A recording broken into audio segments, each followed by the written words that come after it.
Transição planetária às verdades escondidas.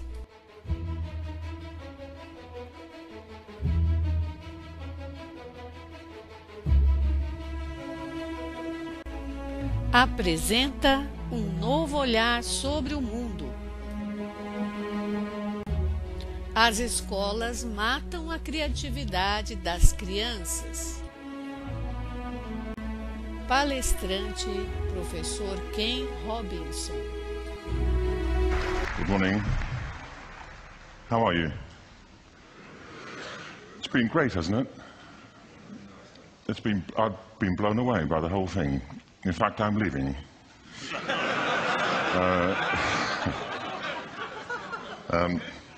Attention is that creativity now is as important in education as literacy, and we should treat it with the same status.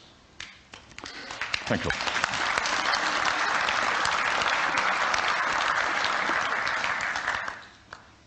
That was it, by the way. Thank you very much. So, 15 minutes left. Well, I was born... No,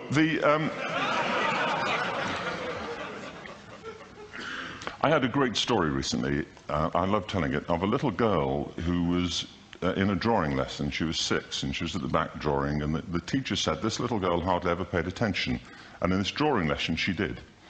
And the teacher was fascinated. She went over to her and she said, "What are you drawing?" And the girl said, "I'm drawing a picture of God."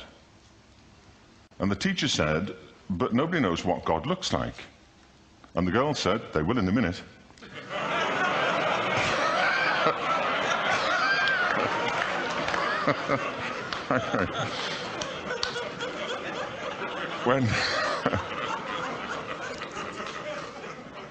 When my son was 4 in England, actually he was 4 everywhere, to be honest. I mean, for being strict about it, wherever he went, he was 4 that year. But he was in the Nativity play. Do you remember the story? No, it was big. It was a big story. Mel Gibson did the sequel. You may have seen it. I don't know. It was Nativity 2. But James got the part of Joseph, which we were thrilled about. We consider this to be one of the lead parts. We had the place crammed full of agents and T-shirts, you know. James Robinson is Joseph. He didn't have to speak, but do you know the bit where the 3 kings come in?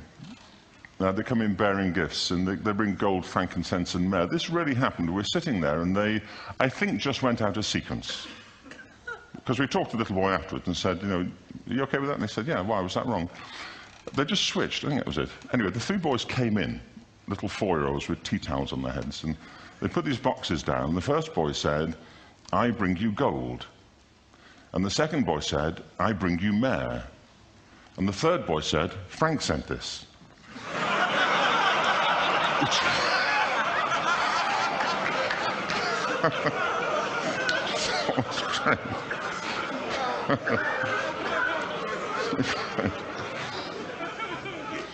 What these things have in common is that kids will take a chance. You know, if they don't know, they'll have a go. Am I right? They're not frightened of being wrong. Now, I don't mean to say that being wrong is the same thing as being creative. What we do know is, if you're not prepared to be wrong, you'll never come up with anything original. If you're not prepared to be wrong. And by the time they get to be adults, most kids have lost that capacity. They have become frightened of being wrong. And we run our companies this, by the way. We stigmatize mistakes. And we're now running national education systems where mistakes are the worst thing you can make. And the result is that we are educating people out of their creative capacities. Picasso once said this. He said that all children are born artists. The problem is to remain an artist as we grow up. I believe this passionately, that we don't grow into creativity, we grow out of it. Or rather, we get educated out of it. So why is this? I lived in Stratford-on-Avon until about 5 years ago. In fact, we moved from Stratford to Los Angeles. So you can imagine what a seamless transition, this was from LA. Actually, we lived in a place called Snitterfield, just outside Stratford, which is where Shakespeare's father was born. Are you struck by a new thought? I was. You don't think of Shakespeare having a father, do you? Do you? Because you don't think of Shakespeare being a child, do you? Shakespeare being 7. I never thought of it. I mean, he was 7 at some point. He was in somebody's English class, wasn't he? Do you understand?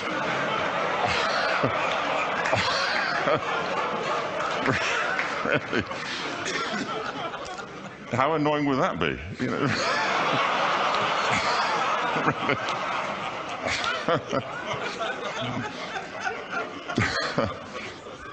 Must try harder.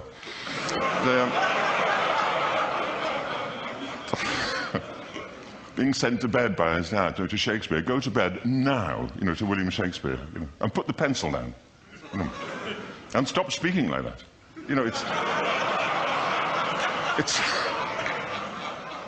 It's confusing everybody.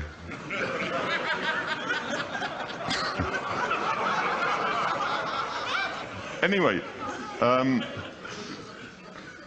we moved from Stratford to Los Angeles, and I just want to say a word about the transition. Actually, my son didn't want to come. I've got 2 kids. He's 21 now, and my daughter's 16. He didn't want to come to Los Angeles. He loved it, but he had a girlfriend in England. This was the love of his life, Sarah. He'd known her for a month. Mind you, they'd had their 4th anniversary. By then, because it's a long time when you're 16.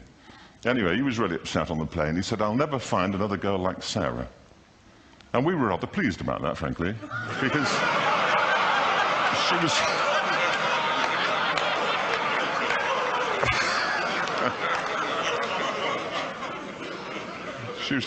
was the main reason we were leaving the country.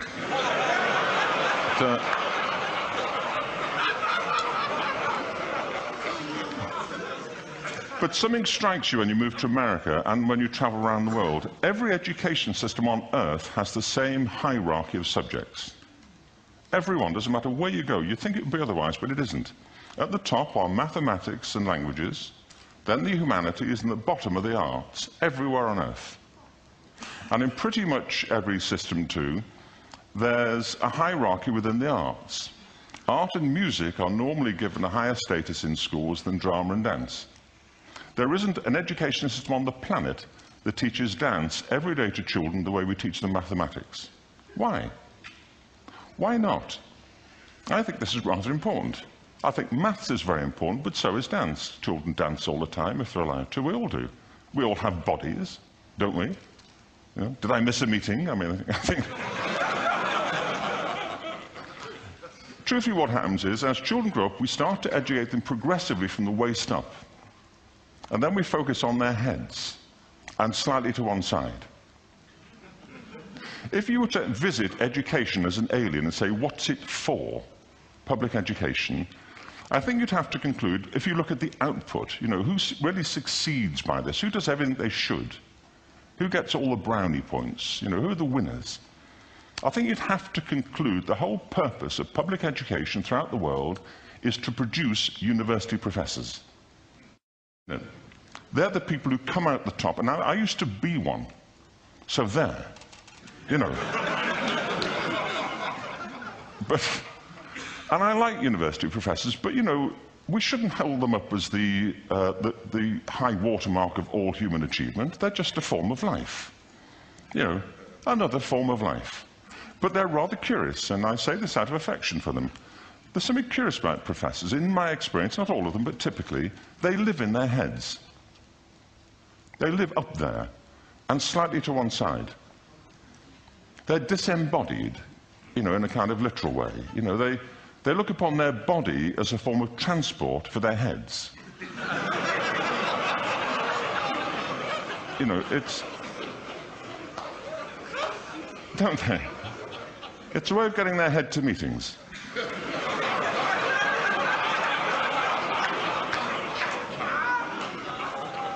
If you want real evidence of out-of-body experiences, by the way, get yourself along to a residential conference for senior academics and pop into the discotheque on the final night.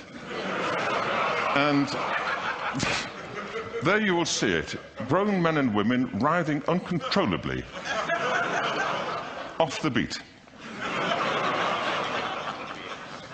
waiting till it ends so they can go home and write a paper about it.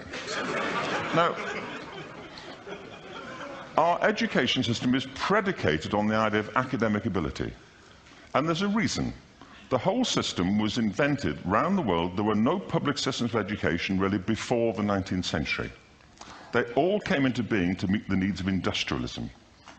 So the hierarchy is rooted on two ideas. Number one, that the most useful subjects for work are at the top. So you were probably steered benignly away from things at school when you were a kid, things you liked, on the ground you would never get a job doing that. Is that right? Don't do music, you're not going to be a musician. Don't do art, you won't be an artist. Benign advice. Now, profoundly mistaken. The whole world is engulfed in a revolution. And the second is academic ability, which has really come to dominate our view of intelligence because the universities designed the system in their image. If you think of it, the whole system of public education around the world is a protracted process of university entrance.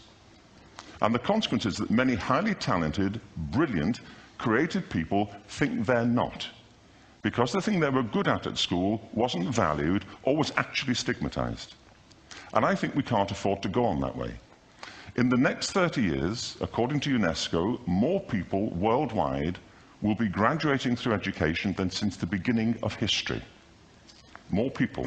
And it's the combination of all the things we've talked about, technology and its transformational effect on work, and demography and the huge explosion in population. Suddenly, degrees aren't worth anything. Isn't that true? When I was a student, if you had a degree, you had a job. If you didn't have a job, it's because you didn't want one. And I didn't want one, frankly, so... but now, kids with degrees are often heading home to carry on playing video games, because you need an MA, where the previous job required a BA, and now you need a PhD for the other. It's a process of academic inflation, and it indicates the whole structure of education is shifting beneath our feet. We need to radically rethink our view of intelligence. We know three things about intelligence. One, it's diverse. We think about the world in all the ways that we experience it. We think visually, we think in sound, we think kinesthetically, we think in abstract terms, we think in movement. Secondly, intelligence is dynamic. If you look at the interactions of a human brain, as we heard yesterday from a number of presentations, intelligence is wonderfully interactive. The brain isn't divided into compartments.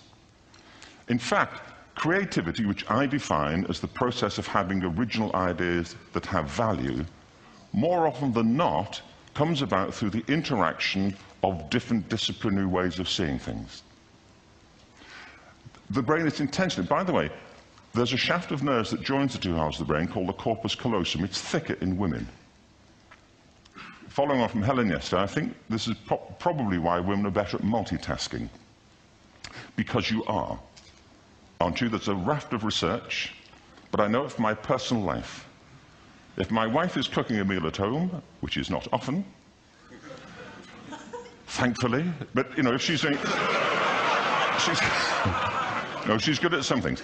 But if she's cooking, you know, she's dealing with people on the phone, she's talking to the kids, she's painting the ceiling, you know, she's doing open heart surgery over here. If I'm cooking, the door is shut, the kids are out, the phone's on the hook. If she comes in, I get annoyed. I say, Terry, please, I'm trying to fry an egg in here. You know, really.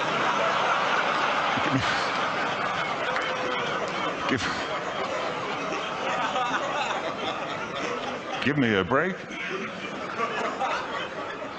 Actually, there was, do you know that old philosophical thing? If a tree falls in a forest and nobody hears it, did it happen? Remember that old chestnut? I saw a great T-shirt, really, recently, which said, if a man speaks his mind in a forest and no woman hears him, is he still wrong?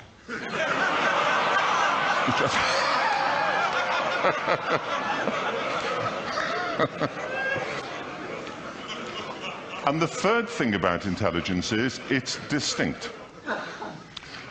I'm doing a new book at the moment called Epiphany, which is based on a series of interviews with people about how they discovered their talent. I'm fascinated by how people got to be there. It's really prompted by a conversation I had with a wonderful woman who most people have never heard of. She's called Gillian Lynn. Have you heard of her? Some have. She's a choreographer, and everybody knows her work. She did Cats and Phantom of the Opera. She's wonderful. I used to be on the board of the Royal Ballet in England, as you can see. And anyway, Jill and I had lunch one day. I said, how'd you get to be a dancer? And she said it was interesting. When she was at school, she was really hopeless. And the school in the 30s wrote to her parents and said, we think Gillian has a learning disorder. She couldn't concentrate, she was fidgeting. I think now they'd say she had ADHD. Wouldn't you?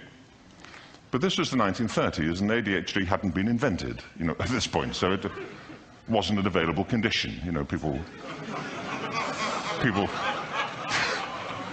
People weren't aware they could have that.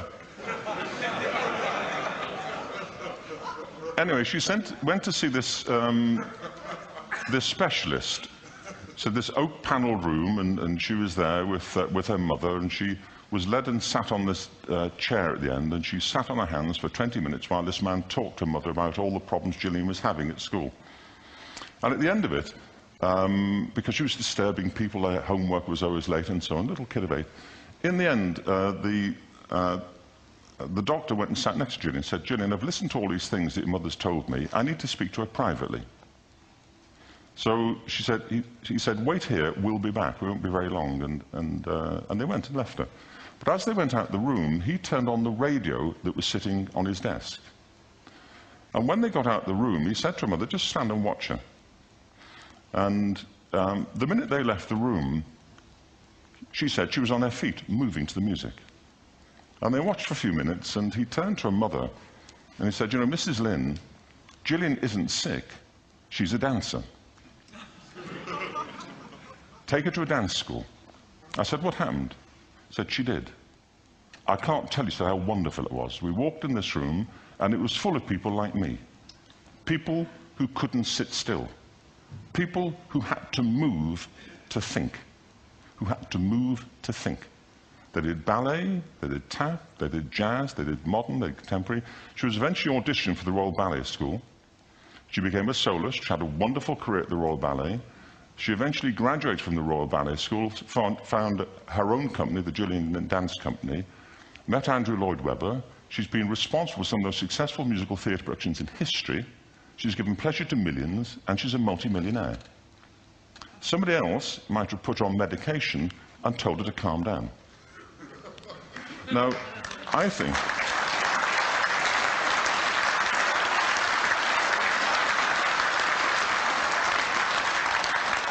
what I think it comes to is this. Al Gore spoke the other night about ecology and the revolution that was triggered by Rachel Carson. I believe our only hope for the future is to adopt a new conception of human ecology, one in which we start to reconstitute our conception of the richness of human capacity. Our education system has mined our minds in the way that we've strip-mined the earth for a particular commodity, and for the future it won't serve us. We have to rethink the fundamental principles on which we're educating our children. There was a wonderful quote by Jonas Salk, who said, if all the insects were to disappear from the earth, within 50 years all life on earth would end. If all human beings disappeared from the earth, within 50 years all forms of life would flourish. And he's right. What TED celebrates is the gift of the human imagination. We have to be careful now that we use this gift wisely, and that we avert some of the scenarios that we've talked about. And the only way we'll do it is by seeing our creative capacities for the richness they are, and seeing our children for the hope that they are. And our task is to educate their whole being so they can face this future. By the way, we may not see this future, but they will. And our job is to help them make something of it. Thank you very much. Bravo. Here, here. Em nosso projeto de vida Colônias Autossustentáveis, buscaremos uma educação onde a criatividade e novas alternativas sejam a base de um novo sistema de ensino. Junte-se a nós. Facebook, Transição Planetária, as Verdades Escondidas.